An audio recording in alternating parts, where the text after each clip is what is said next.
Saudi की Israel को चेतावनी, फलस्तीन एक देश बनता है तभी होगी दोस्ती। जवाब में इजराइल की धमकी, सऊदी अरब को कहा जाओ नहीं करनी तुमसे दोस्ती। सऊदी अरब और इजराइल के बीच बढ़ती तनातनी एक नए मोड़ पर पहुंच चुकी है। सऊदी अरब ने साफ कह दिया है फिलिस्तीन अगर आजाद देश नहीं बना तो इजराइल से दोस्ती नामुमकिन है। इस बयान ने पूरे पश्चिम एशिया में हलचल मचा दी है। लेकिन जवाब में इजराइल का रुख और भी सख्त आया। इजरायली मंत्रियों ने दो टूक कहा ठीक है तब हमको भी आपकी दोस्ती नहीं चाहिए। और इसी कड़ी में इजराइल के वित्त मंत्री बेजलेल स्मोट्रिच ने ऐसी बात कह दी जिसने न सिर्फ सऊदी बल्कि पूरे अरब जगत को भड़का दिया। स्मोट्रिच ने सऊदी की फिलिस्तीन वाली शर्त का मजाक उड़ाते हुए कहा अगर सऊदी अरब हमसे फिलिस्तीनी राज्य के बदले सामान्यीकरण कहता है तो उन्हें रेगिस्तान में ऊंटों की सवारी करनी चाहिए। यानी सऊदी अरब और अरब दुनिया को सीधा अपमान, एक ऐसा तंज जिसने रिश्तों में जहर घोल दिया। ये बयान उस वक्त आया जब अमेरिकी राष्ट्रपति डोनाल्ड ट्रंप व्हाइट हाउस में सऊदी क्राउन प्रिंस मोहम्मद बिन सलमान से मिलने की तैयारी कर रहे थे ताकि इजराइल सऊदी संबंधों को सामान्य करने पर चर्चा हो सके। लेकिन स्मोट्रिच की इस अपमानजनक टिप्पणी ने पूरे सीन को पलट दिया। इस बयान पर अरब मीडिया और सऊदी सरकार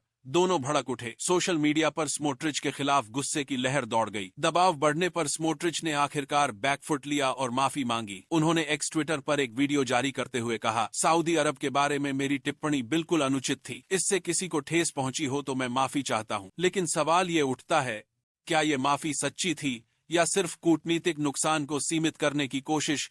क्योंकि सच्चाई ये है इजराइल की नेतन्याहू सरकार फिलिस्तीनी राज्य की किसी भी योजना के सख्त खिलाफ है। प्रधानमंत्री नेतन्याहू और उनके सहयोगी मंत्री बार बार कह चुके हैं कि फिलिस्तीन जैसा कोई राज्य नहीं होगा क्योंकि वो इसे सुरक्षा खतरा मानते हैं। दूसरी ओर सऊदी अरब खुलकर कह रहा है कोई सामान्यीकरण तब तक नहीं होगा जब तक फिलिस्तीन को स्वतंत्र राज्य का दर्जा नहीं मिलता। यानी दोनों देशों के बीच शर्तें बिल्कुल टकरा रही हैं। इस पूरे विवाद के बाद इजराइल की राजनीति में भी हलचल मच गई। इजराइल के पूर्व रक्षा मंत्री बेनी गैंट्स ने स्मोट्रिच की आलोचना करते हुए कहा उनके बयान से साफ जाहिर होता है कि उन्हें न तो कूटनीति की समझ है न ही एक वरिष्ठ मंत्री की जिम्मेदारी की। ट्रंप प्रशासन चाहता है कि सऊदी इजराइल के साथ रिश्ते सामान्य करे ताकि ईरान और चीन के प्रभाव को इलाके में सीमित किया जा सके। लेकिन अब स्मोट्रिच की बयानबाजी ने उस पूरी प्रक्रिया पर सवाल खड़े कर दिए हैं। फिलिस्तीन के बिना कोई डील नहीं। ये संदेश सीधे नेतन्याहू सरकार और अमेरिकी प्रशासन दोनों के लिए है।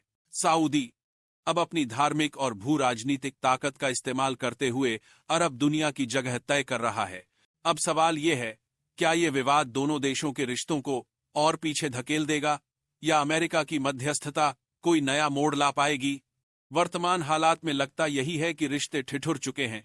एक तरफ स्मोट्रिच जैसे मंत्री हैं जो अपनी संकीर्ण राजनीति से अरब देशों को भड़काने में कोई कसर नहीं छोड़ रहे, और दूसरी तरफ सऊदी अरब है जो अब खुलेआम कह रहा है या तो न्याय होगा या कोई सामान्यीकरण नहीं।